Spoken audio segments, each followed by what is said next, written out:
You're a piano player and you're at the level where you can figure out melodies by ear. But you might be wondering, how do musicians know what key a song is in just by listening to it? I'm Joellen from Piano Hub, and I'll show you 5 techniques to crack the code and find the key. And I'm Tyler, and I'm excited to learn. Tyler, what kind of background with music do you have? What kind of music stuff do you do? Yeah, I have music playing almost all the time. I have any and all kinds of genres playing, and I just enjoy listening to music. And then as I start trying to play the music, whether it's on a keyboard or on the drums, I realize it's that I'm capable of it. And if I just understand those core concepts, then I think I'll be able to play better. You're really on the creative side of playing, Tyler, because you try anything like a real music enthusiast. This is really for the type of person that wants to just try it. I want to do this. Just tell me the basics that I need to get better.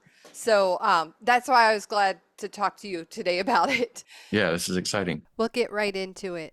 The question is, what does it mean to figure out what key a song is in? All the keys on the piano have a name, the letters, what we refer to them as. But when you're playing a song, you stay in a key, and each key has a position. So when Okay. we're in the key of C, C is number one, and it's these notes: 1, 2, 3, 4, 5, 6, 7, 1. But if you're, say, in the key of A, we've moved that position down, and A is number one.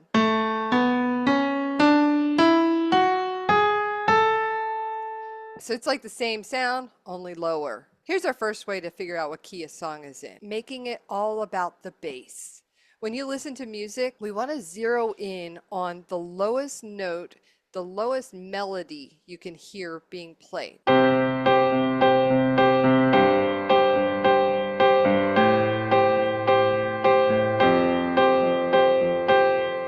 There's a lot going on. We have high notes, low notes. So you have to train your ear to listen to the lowest melody. Let me tone back the high notes so you can hear the bass line better.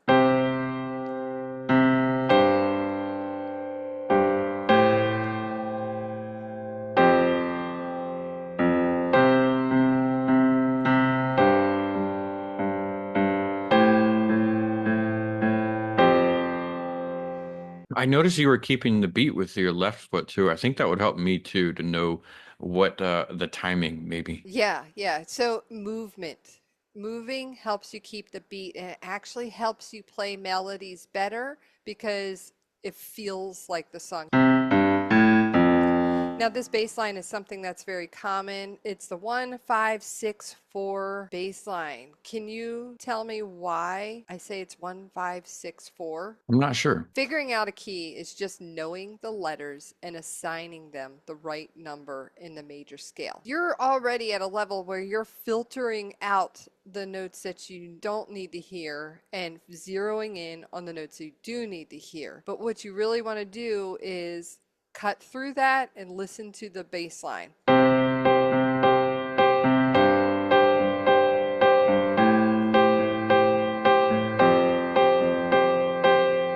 When you press those short keys after each note, what is that for? I just do it to keep the momentum, just add a little bit of rhythm. I don't want to be counting 1, 2, 3, 4, 1, 2, 3, 4. It won't feel natural.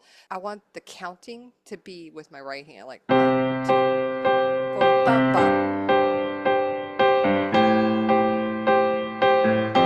The second way we can recognize the home key is to improvise around it. There's a tutorial on the channel called The Adults Are Talking from the Strokes. It's in the key of F. We want to find the home notes in the key of F. This will basically sound good the whole song.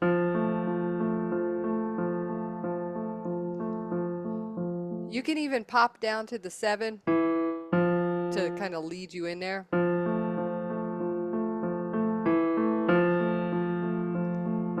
You know how I was like keeping that beat with the other bass line, throwing in that extra note, it keeps the momentum. Adding that little 7 in there keeps the momentum.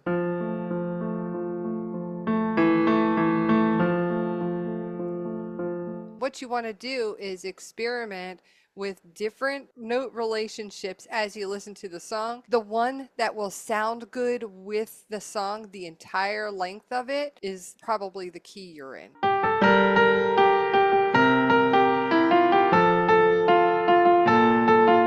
What you want to do is experiment. First, start on another group, like say C and E, and then jump over to F and A, that and see how that will sound good with it.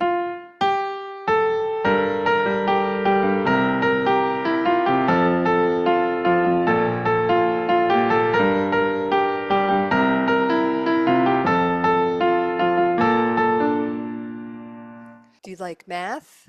I do not like math, but I will tackle it. That's how I feel. The counting way is like works for some people, it doesn't for others. I will fall back on the counting way.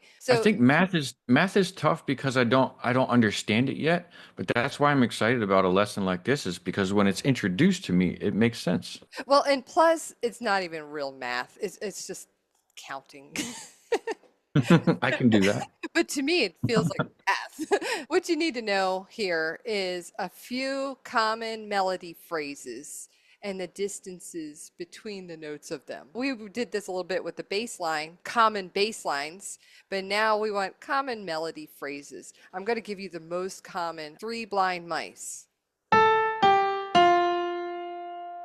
Now, kids these days don't even know that song. Three blind mice, three blind mice. That's all you need to know. You're saying with notes 3, 2, 1. You have three notes here. There's one key in between each note that you actually hit. That's how you know it's a 3, 2, 1. This sound can also appear up higher as a 6, 5, 4 in your key. So let me show you real quick.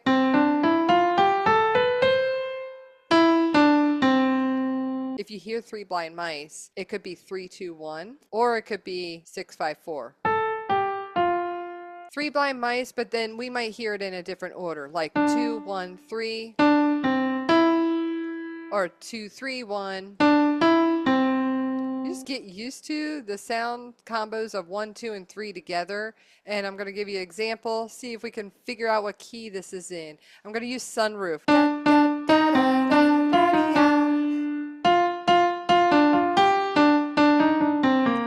Play it again.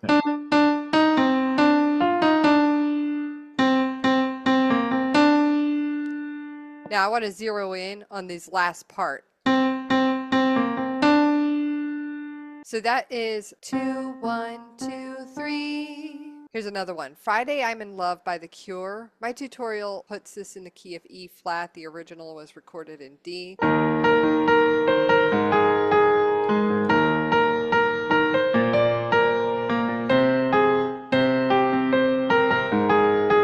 It's Friday, I'm in love.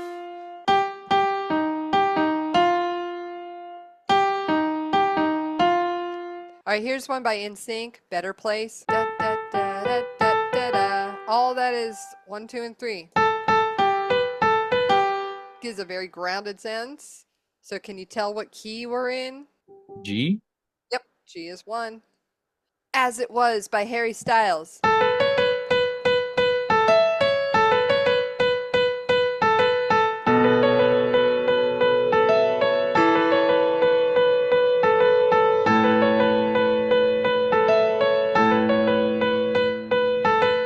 Lots of 3, 2, 1s. We're in the key of I see a A. lot of, oh, I was gonna say B because it seemed like you were pressing B a lot. So I Yeah, figured maybe that has to be it. I'm glad you pointed that out. And you're pointing this out every time. That's another way of keeping momentum. Hitting number 2. See, your home base is 1 and 3. So 2 is stuck in the middle. So a melody that lands on that 2, like in As It Was, hitting that over and over again, you're just driving the momentum into the song. Here's the other common melody relationship, 6 to 1. There is a key in between first two notes, but there's not a key in between the second two notes. And we want to hear that relationship. This is a you'll either love it or you hate it song.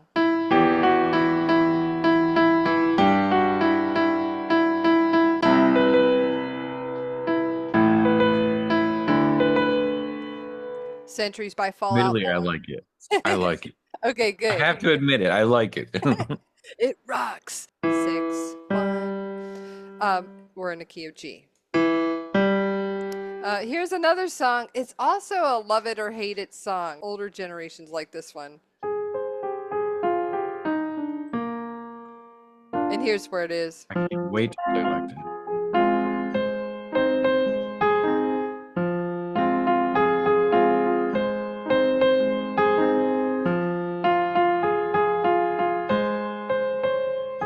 You got that little 6-1 relationship. It has this little Yeah. dark, sad quality to it. Okay, now here's probably the most common way to figure out a song by ear. It's a little painstaking, it's a little bit classical trained. It's the play by ear way. What you need to know is what sharps or flats are in each key signature. If you have a classical training and you know what sharps are in the key of A or what flats are in the key of B flat, then you can kind of just noodle around and play the melody by ear until you figured it out. You pay attention to what sharps or flats there were. Okay, here's My Heart Will Go On by Celine Dion.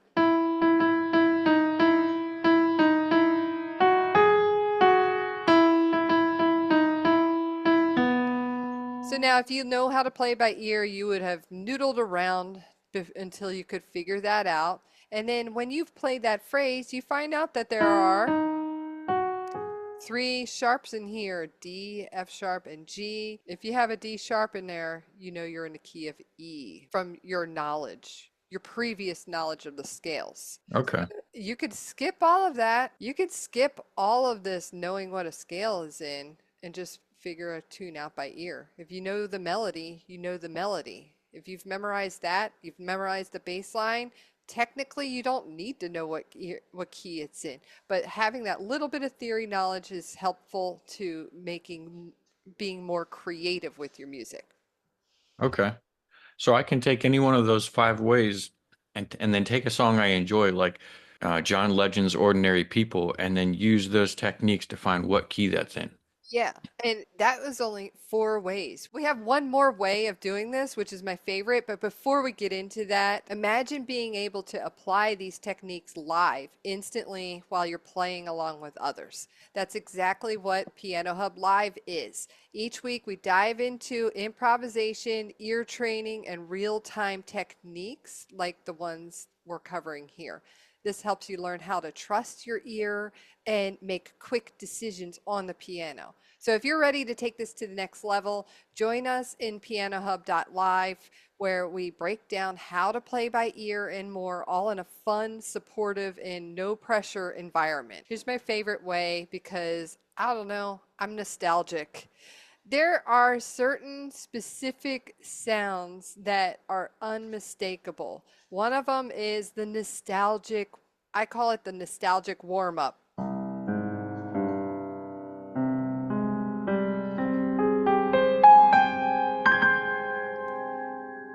You can even I sing it. like to sing that. Yeah, nostalgia. This has a note in there that is not in the key. So I'm playing it here in the key of C, but that nostalgic note is not in the key of C. That's why it's so distinctive. And then it resolves on G. So if you hear that nostalgic sound, this is a classical example. Luciano Pavarotti's performance of Nessun Dorma, they start with that literal warm up in the orchestra. So it's a great thing to listen for. It's a very emotionally charged song, and you can't miss the nostalgic sound. In pop music, we might not have that warm up. You'll have chords in the song that use that same key. So I'm going to use the song Miley Cyrus Used to Be Young.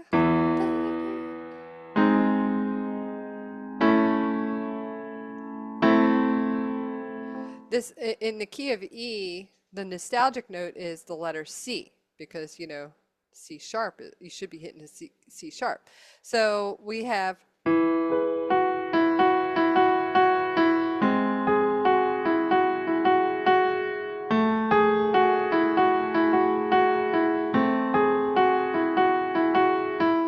So if you can hear that nostalgic sound. You want to identify the nostalgic note, and it resolves on 5. And here's one more strong emotion way. A strong phrase that uses notes that are not in the key, which help you recognize the key.